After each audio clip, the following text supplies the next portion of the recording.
Hi hello welcome back to Revathi Kannada vlog. ನನ್ನ ಶುಕ್ರವಾರದ log ಬಂದು ಹಲಸಿನ ಹಣ್ಣಿನ ದೋಸೆ ಮತ್ತು ಇಡ್ಲಿ ಜೊತೆಗೆ ಸ್ಟಾರ್ಟ್ ಆಯಿತು. ನೋಡಿ, ಶುಕ್ರವಾರ ದಿವಸ ನಾನು ಏನೆಲ್ಲ ಕೆಲಸ ಮಾಡಿದೆ, ಒಂದು ಬ್ಲೌಸ್ ಸಹಿತ ಹೊಲಿಯೋಕ್ಕಾಗಿಲ್ಲ ಫ್ರೆಂಡ್ಸ್. ಒಂದು ಫೋನ್ ಕಾಲ್ ಬಂತು, ಆ ಫೋನ್ ಕಾಲಿಂದ ನನಗೆ ಒಂದು ಬ್ಲೌಸ್ ಸಹಿತ ಹೊಲಿಲಿಲ್ಲ, ಏನೂ ಹೊಲಿಲಿಲ್ಲ. ಶುಕ್ರವಾರ ನಾನು ಬಟ್ಟೆ ಹೊಲಿಲಿಲ್ಲ ಅಂದರೆ ನಂಗೆ ತುಂಬ ಕಷ್ಟ ಆಗುತ್ತೆ, ಯಾಕಂದರೆ ಪ್ರತಿದಿನದ ಅರ್ನಿಂಗ್ಸ್ ಆಗಲೇಬೇಕು. ಯಾಕಂದರೆ ಬಸ್ ಚಾರ್ಜು ಮಕ್ಕಳಿಗೆ, ಆಮೇಲೆ ಹಾಲು ಮೊಸರು ಇದೆಲ್ಲ ಪ್ರತಿನಿತ್ಯ ನಾವು ದುಡ್ಡು ಕೊಟ್ಟೆ ತರಿಸೋದ್ರಿಂದ ನಮ್ಮ ಪ್ರತಿನಿತ್ಯ ಟೈಲರಿಂಗ್ ಮಾಡಲೇಬೇಕು. ಬೆಳಗ್ಗೆ ಶುಕ್ರವಾರ ನೋಡಿ, ನಾನು ಹಲಸಿನ ಹಣ್ಣಿನ ದೋಸೆ ಮಾಡು ಅಂತ ನನ್ನ ಮಗ ತುಂಬ ಹೇಳ್ದ. ಹಲಸಿನ ಹಣ್ಣು ಕೊಟ್ಟಿದ್ರು, ಹಲಸಿನ ಹಣ್ಣನ್ನ ರಾತ್ರಿಯೇ ಬಿಡಿಸಿ ಇಟ್ಕೊಂಡಿದ್ವಿ. ಯಾಕಂದರೆ ಬೆಳಗ್ಗೆ ಟೈಮ್ ನಿಜವಾಗ್ಲೂ ಅಷ್ಟೇ, ಹಲಸಿನ ಹಣ್ಣು ರಾತ್ರಿ ನನ್ನ ಮಗ ಬಿಡಿಸ್ಕೊಟ್ಟ. ಅವ್ನು ಬಿಡಿಸ್ಕೊಟ್ಟಿಲ್ಲ ಅಂದರೆ ತುಂಬಾ ಪ್ರಾಬ್ಲಮ್ ಆಗ್ತಿತ್ತು. ಯಾಕಂದರೆ ಶುಕ್ರವಾರ ಬೇಗನೆ ಕೆಲಸ ಆಗಬೇಕಲ್ವ, ಮಕ್ಕಳಿಗೆ ತಿಂಡಿ ಎಲ್ಲ ನಾವು ಚೆನ್ನಾಗೇ ಮಾಡಿಕೊಡ್ಲೇಬೇಕು. ಯಾಕಂದರೆ ನಾವು ಶುಕ್ರವಾರ ವಾರ ಆಗಲ್ಲ ಹೀಗೆ ಅಂದರೆ ಅವರಿಗೂ ಬೇಜಾರಾಗುತ್ತೆ. ಹಾಗಾಗಿ ಹಲಸಿನ ಹಣ್ಣಿನ ದೋಸೆ ಮತ್ತು ಹಲಸಿನ ಹಣ್ಣಿನ ಇಡ್ಲಿ ಮಾಡಿದ್ದೆ, ತುಂಬ ಚೆನ್ನಾಗಾಗಿತ್ತು. ಅದನ್ನು ಯಾರೆಲ್ಲ ಟೇಸ್ಟ್ ಮಾಡಿದ್ದಾರೆ ಅಂತ ಈ ವಿಡಿಯೋದಲ್ಲಿದೆ. ಹಾಗೆಯೇ ಈ ವಿಡಿಯೋದಲ್ಲಿ ಹಾಗೆಯೇ ಸ್ವಲ್ಪ ಕ್ಲಿಪ್ಪನ್ನು ನಾನು ಹಲಸಿನ ಹಣ್ಣಿನ ದೋಸೆ ಇಡ್ಲಿ ಹೇಗೆ ಮಾಡಿದೆ ಅಂತ ಹೇಳ್ಬಿಟ್ಟು ಆ್ಯಡ್ ಮಾಡಿದ್ದೀನಿ. ಹಾಗೆ ಯಾವ ಫೋನ್ ಕಾಲ್ ಬಂತು, ಅದರಿಂದ ನಾನು ಯಾಕೆ ಬಟ್ಟೆ ಹೊಲ್ದಿಲ್ಲ, ಎಲ್ಲಿಗೆ ಹೋದ್ವಿ ಅಂತ ಈ ವಿಡಿಯೋದಲ್ಲಿದೆ. ವಿಡಿಯೋನ ಸ್ಕಿಪ್ ಮಾಡದೆ ಪೂರ್ತಿಯಾಗಿ ನೋಡಿ. ವಿಡಿಯೋ ಇಷ್ಟ ಆದರೆ ಲೈಕ್ ಮಾಡೋದನ್ನು ಮರಿಬೇಡಿ ಫ್ರೆಂಡ್ಸ್. ನಾನು ದೋಸೆಗೆ ಅರಿತಾ ಇದ್ದೀನಿ, ದೋಸೆಗೆ ಇಡ್ಲಿಗೆ ಒಟ್ಟಿಗೆ ಅರಿದೆ. ಅದಕ್ಕೆ ಸ್ವಲ್ಪ ಕಾಯಿ ಹಾಕಬೇಕಿತ್ತು. ನಮ್ಮ ಫ್ರೆಂಡ್ ಒಬ್ಬರು ಹೇಳಿದರು, ಕಾಯಿ ಹಾಕು ತುಂಬ ಚೆನ್ನಾಗಾಗತ್ತೆ ಅಂತೇಳಿ. ಕಾಯಿನ ರುಬ್ಬೋದು ಬೇಡ ಅಂತ ಹೇಳಿದರು, ಆದರೆ ನಾನು ಮಿಸ್ಸಾಗಿ ರುಬ್ಬಿಟ್ಟೆ. ಅದು ಒಂಥರ ಟೇಸ್ಟ್ ಚೆನ್ನಾಗಿರುತ್ತೆ. ಕಾಯಿನ ಹಾಗೆ ತುರಿದ್ಬಿಟ್ಟು ಹಾಕಬೇಕಂತೆ. ಇನ್ನೊಂದ್ಸಲಿ ದೋಸೆ ಮಾಡುವಾಗ ನಾನು ಕಾಯಿಯನ್ನು ಹಾಗೆ ತುರಿದ್ಬಿಟ್ಟು ಹಾಕ್ತೀನಿ. ದೋಸೆ ಮತ್ತು ಇಡ್ಲಿ ತುಂಬಾ ಚೆನ್ನಾಗಾಗಿತ್ತು. ಮಳೆ ಬರುವಾಗ ಹಲಸಿನ ಹಣ್ಣನ್ನು ಹಾಗೇ ತಿಂದರೆ ಸ್ವಲ್ಪ ಡೈಜೆಷನ್ ಪ್ರಾಬ್ಲಮ್ ಆಗ್ಬೋದು. ಮಳೆ ಬಂದ ಮೇಲೆ ಹಲಸಿನ ಹಣ್ಣು ಮಾವಿನ ಹಣ್ಣು ಅಷ್ಟಾಗಿ ತಿನ್ನೋಕ್ಕೆ ಹೋಗಬಾರ್ದು, ಹೆಲ್ತ್ ಪ್ರಾಬ್ಲಮ್ ಜಾಸ್ತಿನೇ ಆಗುತ್ತೆ. ಹಾಗಾಗಿ ಮಳೆ ಬರೋದಕ್ಕಿಂತ ಮುಂಚೆ ಪರವಾಗಿಲ್ಲ, ಮಳೆ ಬಂದ ಮೇಲೆ ಕೊಟ್ಟಿರೋ ಹಣ್ಣನ್ನು ಏನು ಮಾಡೋದು ಅಂತೇಳಿ ಈ ಥರ ಹಲಸಿನ ಹಣ್ಣಿನ ದೋಸೆ ಅಥವಾ ಇಡ್ಲಿ ಮತ್ತು ಕೊಟ್ಟೆ ಕಡುಬು ಅಂತೇಳಿ ಅದ್ರಮಳೆ ಹಬ್ಬ ಅಂತ ಮಲೆನಾಡು ಸೈಡಲ್ಲೆಲ್ಲ ಮಾಡ್ತಾರೆ. ಅದ್ರಮಳೆ ಹಬ್ಬಕ್ಕೆ ಹಲಸಿನ ಹಣ್ಣಿನ ಕೊಟ್ಟೆ ಕಡುಬನ್ನು ಮಾಡ್ತಾರೆ. ಅದು ನಮ್ಮ ಅಜ್ಜಿ ಮನೆಯಲ್ಲಿ ಮಾಡ್ತಾರೆ. ಈಗ ಸ್ಟಾರ್ಟು ಅದ್ರಮಳೆ ಅಂತೇಳಿ, ಅಂದರೆ ಆಷಾಢದಲ್ಲಿ ಅದ್ರಮಳೆ ಹಬ್ಬ ಅಂತ ಬರುತ್ತೆ ನೋಡಿ. ಇದೇ ಥರನೇ ಮಿಕ್ಸ್ ಮಾಡಿ ಬಾಳೆದೆಲೆದೊಳಗೆ ಕಟ್ಟಿಬಿಟ್ಟು ಇಡ್ತಾರೆ, ಅದನ್ನು ಕೊಟ್ಟೆ ಕಡುಬು ಅಂತಾರೆ. ಇದು ನಾನೀಗ ಇಡ್ಲಿ ಮತ್ತು ದೋಸೆನ ಮಾಡಿದೆ. ಅಂದರೆ ಸ್ವೀಟಿಗೆ ಸ್ವಲ್ಪ ಉಪ್ಪು ಹಾಕಬೇಕಲ್ಲ, ಚೂರು ಉಪ್ಪು ಹಾಕಿದ್ರೇ ಟೇಸ್ಟು. ಸ್ವಲ್ಪ ರುಚಿಗೆ ತಕ್ಕಷ್ಟು ಉಪ್ಪು ಹಾಕಿ ಹಾಗೆ ಬೆಲ್ಲ ಹಾಕ್ತಾಯಿದ್ದೀನಿ. ಇಡ್ಲಿಗೆ ದೋಸೆಗೆ ಎರಡಕ್ಕೂ ಸಹಿತ ನಾನು ಮಿಕ್ಸ್ ಮಾಡಿ ಇಟ್ಕೊಂಡೆ. ಹಾಗೆ ಬೆಲ್ಲ ಮತ್ತು ಎರಡಕ್ಕೂ ಎಷ್ಟೆಷ್ಟು ಬೆಲ್ಲ ಬೇಕು. ನಮ್ಮ ಪವನ ಸ್ವಲ್ಪ ಸ್ವೀಟ್ ಜಾಸ್ತಿ ಮಾಡಮ್ಮ ಅಂತ ಹೇಳಿದ್ದ, ನಮ್ಮ ಮನೆಯವ್ರು ಸ್ವಲ್ಪ ಸ್ವೀಟ್ ಆಯಿತು ಅಂತ ಹೇಳಿದ್ರು. ಆದರೆ ಇದಕ್ಕೆ ಪುದೀನ, ಕೊತ್ತಂಬರಿ ಸೊಪ್ಪು, ಹಸಿಮೆಣ್ಸಿನ್ಕಾಯಿ ಮತ್ತು ಕಾಯಿ ಹಾಕಿಬಿಟ್ಟು ಸ್ವಲ್ಪ ಪುಟಾಣಿ ಹಾಕ್ಬಿಟ್ಟು ಚಟ್ನಿ ಮಾಡಿದ್ದೆ. ತುಂಬ ಸಖತ್ತಾಗಿತ್ತು ನೋಡಿ. ತುಪ್ಪನ ಸ್ವಲ್ಪ ಸವರ್ಕೊಂಡು ಅದಕ್ಕೆ ಇಡ್ಲಿ ಹಾಕ್ತೀವಲ್ಲ, ಅದಕ್ಕೆ ಈ ಇಡ್ಲಿ ಹಿಟ್ಟು ರೆಡಿ ಮಾಡಿದ್ವಲ್ಲ ಇದಕ್ಕೆ ಹಾಕಬೇಕು. ಇಡ್ಲಿ ಮತ್ತು ದೋಸೆ ಎರಡೂ ಚೆನ್ನಾಗಾಗಿತ್ತು. ಎರಡು ಬೇಗನೆ ಆಗುತ್ತೆ. ಹಲಸಿನ ಹಣ್ಣು ರೆಡಿ ಇದ್ದರೆ ಆರಾಮಾಗಿ ಮಾಡ್ಕೋಬೋದು. ನನಗೆ ಬೆಳಗ್ಗೆನೇ ಈ ಕೆಲಸ ಆಯಿತು, ಇದಾದಮೇಲೆ ಅಡುಗೆ ಅಂತ ಹೇಳಿ ಅನ್ನೋಷ್ಟೊತ್ತಿಗೆ ಸ್ವಲ್ಪ ಟೈಮ್ ಆಗೇ ಬಿಡ್ತು. ಬೇಗನೆ ಎದ್ದಿದ್ದೆ, ಆದರೆ ಸ್ವಲ್ಪ ಕೆಲಸ ಎಲ್ಲ ಜಾಸ್ತಿ ಇತ್ತು. ಬಟ್ಟೆ ಎಲ್ಲ ವಾಶಿಗಿತ್ತು. ನಾನು ಬೇರೆ ದಿವಸ ಬಟ್ಟೆ ವಾಶ್ ಮಾಡೋಣ ಅಂದರೆ ನೀರು ಇರಲಿಲ್ಲ, ನೀರು ಬಂದಾಗೆ ಬಟ್ಟೆ ವಾಶ್ ಮಾಡಬೇಕು. ನೋಡಿ, ನನ್ನ ಮಗ ಬೆಳಗ್ಗೆನೇ ಬೇಗನೆ ಹೋಗೋದ್ರಿಂದ ಇಬ್ಬರಿಗೂ ಸಹಿತ ಇಡ್ಲಿ ಮತ್ತು ದೋಸೆ ಮಾಡಿಕೊಟ್ಟೆ. ತುಂಬ ಸಖತ್ತಾಗಿತ್ತು. ತುಪ್ಪ ಹಾಕಬೇಕು, ದೋಸೆ ಮಾಡುವಾಗ ಸಮೇತ ತುಪ್ಪ ಹಾಕಿದ್ರು ನಡೆಯುತ್ತೆ, ಮತ್ತು ತಿನ್ನುವಾಗೂ ಸಹಿತ ತುಪ್ಪ ಹಾಕ್ಕೊಂಡು ತಿಂದರೆ ಸಖತ್ತಾಗಿ. ರೀ, ಹಲಸಿನ ಹಣ್ಣಿನ ದೋಸೆ ಹೆಂಗೈತ್ರಿ?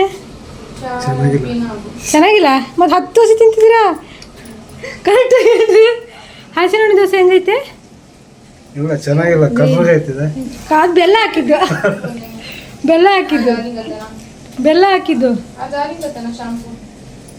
ಚೆನ್ನಾಗಿತ್ತು ಇಲ್ರಿ?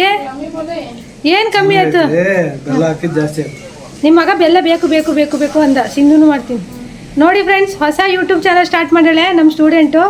ಎಲ್ಲರೂ ನೋಡಿ ಸಬ್ಸ್ಕ್ರೈಬ್ ಮಾಡಿ. ಯಾವುದೇ ಸಿಂಧು ನಿನ್ನ ಚಾನಲ್ ಹೆಸರು? SH fashion tech. ನೋಡಿ, ಸಬ್ಸ್ಕ್ರೈಬ್ ಮಾಡಿ, ಸಪೋರ್ಟ್ ಮಾಡಿ. ನೋಡಿ ಜನರೇ ಸಖತ್ತಾಗಿದೆ. ಚೆನ್ನಾಗಿಲ್ಲ ಅಂತಾತು.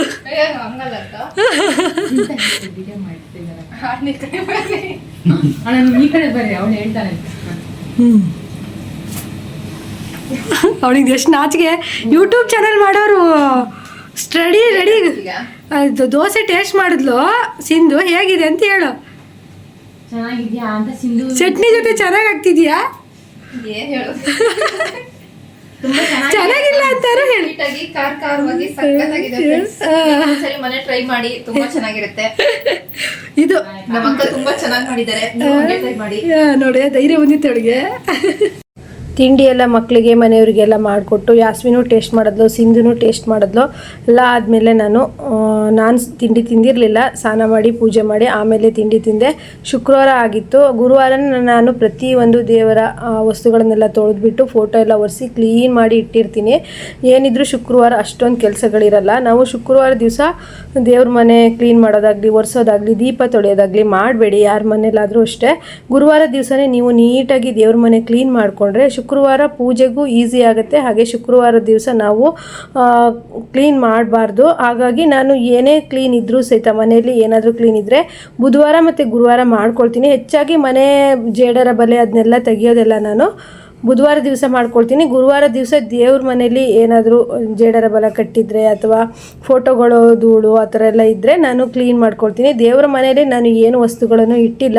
ಯಾಕಂದರೆ ದೇವ್ರ ಮನೇಲಿ ಏನು ವಸ್ತುಗಳನ್ನು ಇಡಬಾರ್ದಂತೆ, ದೇವರಿಗೆ ಸಂಬಂಧಪಟ್ಟ ವಸ್ತುಗಳನ್ನು ಇಡಬೇಕು. ಅದರಲ್ಲೂ ಜೇನುತುಪ್ಪ ಇಡಬೇಕಂತೆ. ದೇವ್ರ ಮನೇಲಿ ಜೇನುತುಪ್ಪ ಇಟ್ಟರೆ ಯಾವಾಗೂ ಲಕ್ಷ್ಮಿ ಇರ್ತಾಳಂತೆ ಮನೇಲಿ. ನೋಡಿ, ಹಾಗೆ ನಮಗೆ ಮಧ್ಯಾಹ್ನ ಒಂದು ಫೋನ್ ಕಾಲ್ ಬಂತು ಅಂತ ಹೇಳಿದೆ. ಅದು ಯಾಕೆ ಎಲ್ಲಿಗೆ ಹೋಗ್ತಾ ಇದ್ದೀವಿ ಅಂತ ಹೇಳ್ತಾ ಇದ್ದೀನಿ ಫ್ರೆಂಡ್ಸ್. 1:15 ಆಗಿತ್ತು. ಒಂದು ಫೋನ್ ಕಾಲ್ ಬಂತು. ಏನು ಅಂತ ಅಂದರೆ ನಾವು ಮಗನಿಗೆ ಎಜುಕೇಷನಿಗೆ ಸ್ವಲ್ಪ ಲೋನ್ ಮಾಡ್ತಾಯಿದ್ವಿ. ಹಾಗಾಗಿ ಸಾಗರಕ್ಕೆ ಲೋನ್ ಮಾಡ್ತಾಯಿದ್ದೀವಿ. ಹಾಗಾಗಿ ಸಾಗರಕ್ಕೆ ಬನ್ನಿ, ಮತ್ತು 2 ದಿನ ರಜೆ ಇದೆ, ಬರದೇ ಇದ್ದರೆ ಸ್ವಲ್ಪ ಪ್ರಾಬ್ಲಮ್ ಆಗುತ್ತೆ ಲೋನಿಗೆ ಅಂತ ಹೇಳಿದ್ರು. ಅವನು ಇನ್ನೂ ಇಂಜಿನಿಯರಿಂಗ್ ಮಾಡಬೇಕಂತ ಇದ್ದಾನೆ. ಹಾಗಾಗಿ ಸ್ವಲ್ಪ ಎಜುಕೇಷನಿಗೆ ಸ್ಟಾರ್ಟಿಂಗ್ ಲೋನ್ ಬೇಕಲ್ವ. ಹಾಗಾಗಿ ನಾವು ಒಂದು 3 ಲಕ್ಷ ಲೋನಿಗೆ ಹಾಕಿದ್ವಿ. ಅಲ್ಲಿಗೆ ನೀವು ಬರಬೇಕು ಅಂತ ನಮಗೆ ದಿಢೀರ್ ಅಂತ ಫೋನ್ ಮಾಡಿದ್ರು. ಹಾಗಾಗಿ ನಾನಿನ್ನೂ ಊಟ ಮಾಡಿ ಬಟ್ಟೆ ಹೊಲಿಯೋದಕ್ಕೆ ಸ್ಟಾರ್ಟ್ ಮಾಡೋದು ಅಂತ ಹೇಳಿದ್ದೆ. ಅದು ಏನೋ ಗೊತ್ತಿಲ್ಲ, ಇವತ್ತು ತುಂಬ ಲೇಟಾಗಿತ್ತು ಕೆಲಸಗಳೆಲ್ಲ. ಹೌದು ಫ್ರೆಂಡ್ಸ್, ಒಂದೊಂದು ದಿವಸ ಲೇಟ್ ಆಗುತ್ತೆ. ನೋಡಿ, ಸಾಗರ ಬಸ್ ಸ್ಟ್ಯಾಂಡು ಈಗ ನಾವು ಲೋನಿಗೆ ಹಾಕಿರೋ ಬ್ಯಾಂಕು ನಮಗೆ ತುಂಬಾ ಸಹಾಯ ಮಾಡಿದೆ ಫ್ರೆಂಡ್ಸ್. ಹೆಂಗಂದರೆ ಅದು ಸಂಘದ ವತಿಯಿಂದ ನಾನು ನನ್ನ ಮಗನಿಗೆ ಫಸ್ಟ್ PUC ಸೇರಿಸ್ಬೇಕಾದ್ರೆ ನಾನು ಏನು ಮಾಡೋದು, ಎಲ್ಲೂ ನನಗೆ ದುಡ್ಡು ಅಡ್ಜಸ್ಟ್ ಆಗದಿದ್ದಾಗ ನಾನು ಇಲ್ಲೇ 1,10,000 ಲೋನ್ ಮಾಡಿದ್ದೆ. ಮತ್ತು ನನ್ನ ಫ್ರೆಂಡು ಅವರು ಮತ್ತಿಬ್ಬರು ಸಹಿತ, ಒಬ್ಬರು ಟೀಚರು ಮತ್ತು ಅವ್ರ ಮನೆಯವರು ಲೆಕ್ಚರು, ಅವರು ನಮಗೆ 1,10,000 ಅವರು ಕಡೆಯಿಂದ ನಮಗೆ ತಕ್ಕೊಟ್ಟಿದ್ರು. ಅಲ್ಲಿಗೆ 2,25,000 ರೂಪಾಯಿ ನನ್ನ ಮಗನಿಗೆ ಫಸ್ಟ್ PUC ಸೆಕೆಂಡ್ PUC ಓದೋದಕ್ಕೆ ಅಂತೇಳಿ ನಾನು ತೆಗೆದಿದ್ದೆ. ಆಮೇಲೆ ಸ್ವಲ್ಪ ಇನ್ನು ಎಮರ್ಜೆನ್ಸಿ ಬಿದ್ದಾಗ ನಾನು ಗೋಲ್ಡು ಲೋನ್ ಮಾಡಿ ಕಟ್ಟಿದೆ. ಹೇಗೋ 2 ವರ್ಷ ಓದಿಸ್ದೆ. ಈಗ ನನ್ನ ಮಗನಿಗೆ ಇಂಜಿನಿಯರಿಂಗು ಓದಿಸ್ಬೇಕಲ್ವ. ಈಗಲೂ ಸಹಿತ ನಾನು ಇದೇ ಬ್ಯಾಂಕಿಗೆ ಮೊರೆ ಹೋಗಿದ್ದೀನಿ. ಅದು ನಾನು 10 ವರ್ಷ ಆಯಿತು ಸಂಘದಲ್ಲಿರ್ತಾ. ಅಲ್ಲಿ ನಾನು ಟೈಲರಿಂಗ್ ಕೆಲಸದ ಮೇಲೆ ಲೋನ್ ತಗೊಳ್ತಾ ಇರೋದು. ಟೈಲರಿಂಗ್ ನಾನು ನಮ್ಮ ಮನೇಲಿರೋ ಮಿಷನ್ಗಳು ಅಥವಾ ನಾನು ಟೈಲರಿಂಗ್ ಕಲಿಸ್ತಾ ಇರೋದು ಮತ್ತು ನನ್ನ ಟೈಲರಿಂಗ್ ಜರ್ನಿ ಅದೆಲ್ಲ ನೋಡಿಬಿಟ್ಟು ಅವರು ಒಂದು ಬಿಸ್ನೆಸ್ ಲೋನಾಗಿ ಕೊಡ್ತಾ ಇದ್ದಾರೆ. ನನಗೆ ತುಂಬಾ ಹೆಲ್ಪ್ ಮಾಡಿದೆ ಅಂತ ಹೇಳ್ಬೋದು ಈ ಸಂಘ. ಹಾಗೆಯೇ ನನಗೆ ವಾರ ಕಟ್ಟೋಕ್ಕಿರುತ್ತೆ. ನಾನು ಒಂದು ಸತಿನೂ ಸಹಿತ ಮಿಸ್ ಮಾಡದೆ ಕಟ್ಟಿದ್ದೀನಿ. ಹಾಗೆ ನನ್ನ ಫ್ರೆಂಡು ನನ್ನ ಮಗ ಫಸ್ಟ್ PUC ಹೋಗಬೇಕಾದ್ರೆ ಅವ್ರನ್ನ ರಿಕ್ವೆಸ್ಟ್ ಮಾಡ್ಕೊಂಡಿದ್ದಕ್ಕೆ ಅವ್ರ ಗಂಡ ಹೆಂಡ್ತಿ ಅವರು ಇದ್ರ ಮೇಲೆ ನಮಗೆ ಲೋನ್ ತಕ್ಕೊಟ್ಟಿದ್ರು. ಇದುವರೆಗೂ ನಾನು ಅದನ್ನು ನೀಟಾಗಿ ಕಟ್ಕೊಂಡು ಹೋಗಿದ್ದೀನಿ. ಇನ್ನೂ ಸ್ವಲ್ಪ ಸಾಲ ಇದೆ, ಅದನ್ನು ಕಟ್ತೀನಿ ಅನ್ನೋ ನಂಬಿಕೆನೂ ಇದೆ. ಅವ್ರಿಗೆ ಯಾವತ್ತೂ ನಾವು ನಮಗೆ ಲೋನ್ ತಕ್ಕೊಟ್ಟಿದ್ದಾರೆ ಅಂದರೆ ನಾವು ಅದನ್ನು ಅವರಿಗೆ ಒಂದು ಮಾತು ಬರೋಂಗೆ ಮಾಡೋದಿಲ್ಲ. ನೋಡಿ, ಬ್ಯಾಂಕ್ ಹತ್ರ ಹೋಗೋದಕ್ಕೂ ಮಂಗ ಕರೆಂಟ್ ವೈರ್ ಮೇಲೆ ಆಟ ಆಡ್ತಾ ಇತ್ತು. ಹಾಗೆ ನನ್ನ ಮಗನ ಎಜುಕೇಷನ್ನಿಗೆ ಇವರು ನನಗೆ ತುಂಬಾ ಹೆಲ್ಪ್ ಮಾಡಿದ್ದಾರೆ ಈ ಬ್ಯಾಂಕ್ ಅವರು. ನನಗೆ ಸ್ವಲ್ಪ ಕಾರಣಾಂತರದಿಂದ ನನಗೆ ಲೋನ್ ಆಗಿಲ್ಲ.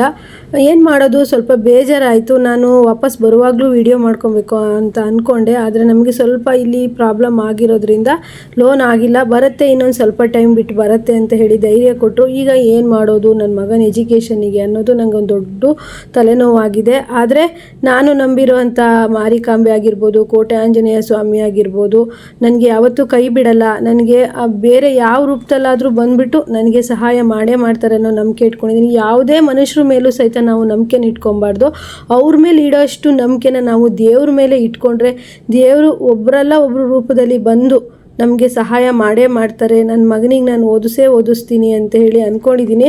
ನೋಡ್ತೀನಿ ಫ್ರೆಂಡ್ಸ್, ಎಷ್ಟು ಸಾಧ್ಯವೋ ಅಷ್ಟು ಇಂಜಿನಿಯರಿಂಗ್ ಓದಿಸೋದಕ್ಕೆ ಟ್ರೈ ಮಾಡ್ತೀನಿ. ಸಾಧ್ಯ ಆಗಲಿಲ್ಲ, ನಮಗೆ ಹಾಸಿಗೆ ಇದ್ದಷ್ಟೇ ಕಾಲು ಚಾಚಬೇಕು, ಜಾಸ್ತಿ ಆಗಲ್ಲ ಅಂತಂದರೆ ನಾನು ಬೇರೆ ಇನ್ನೇನಾದರೂ ಅವನಿಗೆ ಎಜುಕೇಷನ್ ಬೇರೆ ಮಾಡಿಸ್ತೀನಿ ಅಂತ ಅಂದ್ಕೊಂಡಿದ್ದೀನಿ. ಅದಕ್ಕೂ ಅವನು ಒಪ್ಕೊಂಡಿದ್ದಾನೆ. ಲಕ್ಷ್ಮೀ ರೂಪದಲ್ಲಿ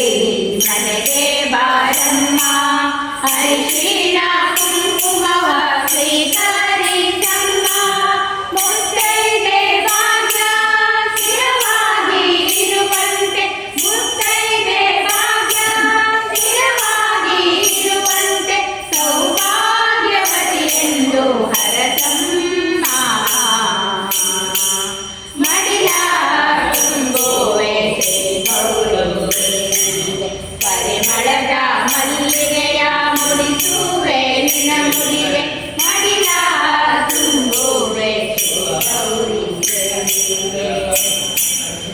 ರೇಷ್ಮೆ ಜರಿಸೀರೆಯ ನಿನಗೆ ಉಡಿಸುವೆ ಹಸಿ ಕೊಬ್ಬರಿ ಬೆಲ್ಲ ಮಡಿಲಲ್ಲಿ ಇಡುವೆ ರೇಷ್ಮೆ ಜರಿಸೀರೆಯ ನಿನಗೆ ಉಡಿಸುವೆ ಹಸಿ ಕೊಬ್ಬರಿ ಬೆಲ್ಲ ಮಡಿಲಲ್ಲಿ ಇಡುವೆ ಭಕ್ತಿಯಿಂದಲಿನ ಸೆರಗೊಡ್ಡಿ ಬೇಡುವೆ ಭಕ್ತಿಯಿಂದಲಿನ ಸೆರಗೊಡ್ಡಿ ಬೇಡುವೆ ಸೌಭಾಗ್ಯವತಿ ಎಂದು ಹರಸಮ್ಮ ಮಡಿಲ ತುಂಬುವೆ ಗೌರಿ ಪರಿಮಳದ ಮಲ್ಲಿಗೆಯ ಮುಡಿಸುವೆ ನಿನ್ನ ಮುಡಿಗೆ ಮಡಿಲ ತುಂಬುವೆ ಗೌರಿ ಮಾಧವದ ಮಾತದಲ್ಲಿ. ಓಕೆ ಫ್ರೆಂಡ್ಸ್, ನೆಕ್ಸ್ಟ್ ವಿಡಿಯೋದಲ್ಲಿ ಮತ್ತೆ ಸಿಗೋಣ. ವಿಡಿಯೋ ಇಷ್ಟ ಆಗಿದ್ರೆ ಲೈಕ್, ಶೇರ್, ಕಮೆಂಟ್ ಮಾಡೋದನ್ನು ಮರಿಬೇಡಿ. ಅಲ್ಲಿಂದನೇ ತಾಯಿ ಮಾರಿಕಾಂಬಾ ದೇವಿಗೆ ಕೈ ಮುಗಿದು ನಿಮ್ಮ ಆಸೆ ಆಕಾಂಕ್ಷೆಗಳನ್ನು ಬೇಡ್ಕೊಳ್ಳಿ ಅಂತ ಹೇಳ್ತಾ ಈ ವಿಡಿಯೋನ ಇಲ್ಲಿಗೆ ಮುಗಿಸ್ತಾ ಇದ್ದೀನಿ. ಬಾಯ್.